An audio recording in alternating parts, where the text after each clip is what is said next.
Hi everyone, welcome back to English with Catherine. Thank you so much for tuning in, given that I've been very bad for 2 weeks and I haven't released my videos when I was supposed to. I'm so sorry. In truth, I'm not sure what happened, but I just got so swept up with my sister's wedding admin. I'm not very good at doing lots of things at once. I can only focus on one thing. But here I am today with my first autumn content video for you. There will be a couple of them because I love autumn, so get excited.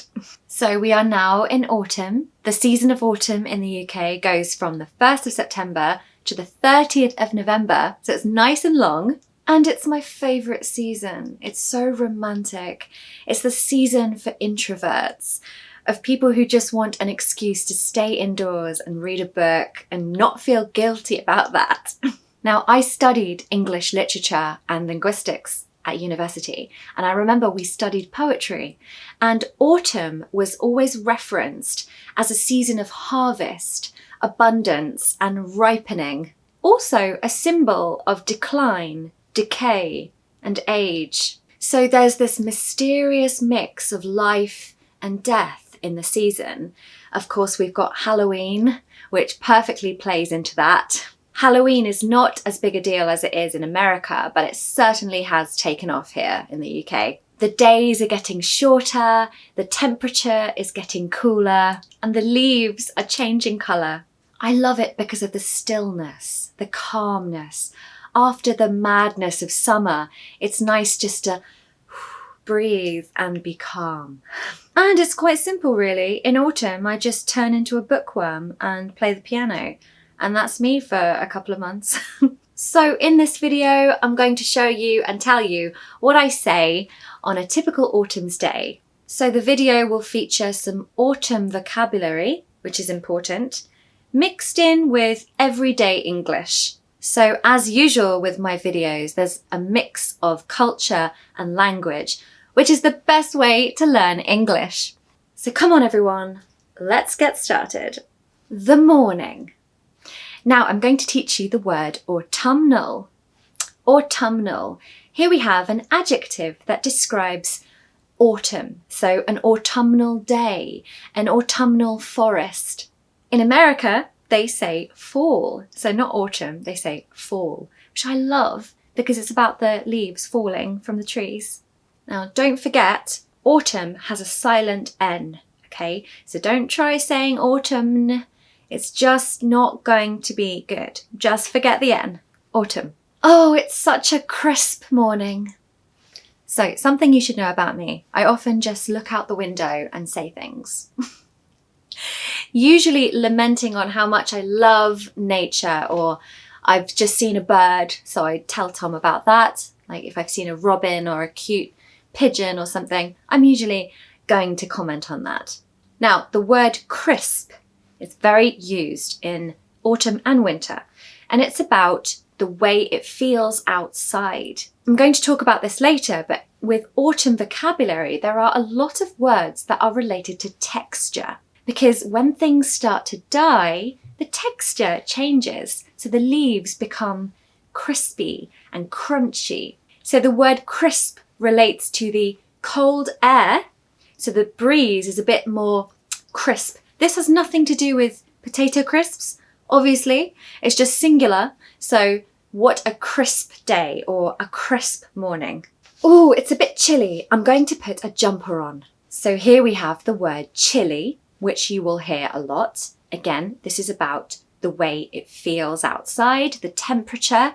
So a bit chilly is just a bit cold and you feel, oh, you need to just put an extra jumper or a coat on, or even turn on the central heating. There's always a debate in every UK family as to when is the best time to turn on the heating, because as soon as you start turning on the central heating, of course, your bills are going to go up, especially at the moment with inflation and all the bills going so high. I don't want to talk about that because it's so negative, but it's best to try and stave off turning on or putting on the heating for as long as you can. And usually we try and last until the end of October, but lately, in recent years, it's been really mild. So we haven't really had to worry about that. And this year is no exception. I'm going to put the kettle on. Do you fancy some tea? Obviously, I'm not talking to myself here. This is to Tom. Here we have the phrasal verb, again, to put on. We have this phrasal verb a lot in summer, but in autumn, there's quite a few things we also put on. So a jumper, but also put the kettle on. Actually, putting the kettle on is just all year round, as I've told you before, but also we put on the central heating. So it's a really, really useful phrasal verb for autumn and winter. Cafe orders. So it's been a lovely morning and now it's time to go to a cafe, which is one of my favourite things to do on a perfect autumn's day. Can I have a pumpkin spice latte, please? Yes, to have here. So I am obsessed with this drink. It's just so tasty. Have you ever tried a pumpkin spice latte? So nice. I can't even describe it. It's like nutmeg and ginger and all of the spices together. I'm sure you know the one. So yeah, I really look forward to pumpkin spice latte season, and I'm the first one in the queue to get one as soon as they start being available in Starbucks. But now the other cafes have started making them in my area, so that's brilliant. You'll notice when we order in the UK, we often say, please can I have, or can I have something please? So the please can come at the start or the end, it doesn't matter. And sometimes we even say thank you as well in the same order. So please can I have a pumpkin spice latte? Thank you. That's very common. Please can I order the oat pancakes with cinnamon apples? So I consume a lot of cinnamon during autumn and winter. I just love how warming it is. It's somehow spicy. I love another drink called chai latte, which has this cinnamon taste. I also add cinnamon to porridge in the mornings and just whenever I can, really. Apples are a big deal as well, obviously. The harvest is right now, so sweet corn is starting to be harvested and the apples kind of already fallen now, but everything is apple related in the cafes. So we've got a dessert or pudding called apple crumble, which is delicious. My granny is amazing at making that. And Autumnal Walk. This jumper is so soft and cozy. So here's another example of me just generally saying things out loud, lamenting about how much I love something. That's very me. Anyway, I mentioned the word cozy. So cozy is a very, very good word for autumn. So we talk about cozy jumpers, cozy cups of tea, cozy evenings. You know, just try to make everything cozy and you will feel great. Pronunciation tip for cozy. You'll notice it's not an S. Even though it's spelt with an S, it's actually a Z, a Z. So cozy. Conkers are so nostalgic. So do you know what a conker is? They're those spherical, brown, shiny balls, I think. I don't know how else to explain them. And they are from a tree and they come out of a prickly case. Just Google the word. I don't think I can give you a better description. I'm sure it's the same in your country. When we were young, we used to play with conkers. We'd put them on a piece of string and we'd like have fights with them. I didn't actually do that. That was more the boys. I just collected them and then was really, really upset when the shine, the gloss, that kind of shiny gloss they had just faded within like 2 days. And I was always like, why has that happened? So the word nostalgic here is a really great word. So I usually spend autumn reading books that I've maybe read before as well because they're nostalgic, or watching films that are nostalgic.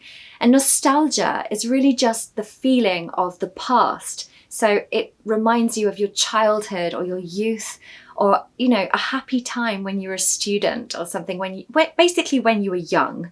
It's about being young. Let me know in the comments below what is nostalgic to you. I would love to know. Oh, let me just step on that leaf. It's so crispy. Come on, you must be able to relate. When you see a crispy leaf, you have got to step on it.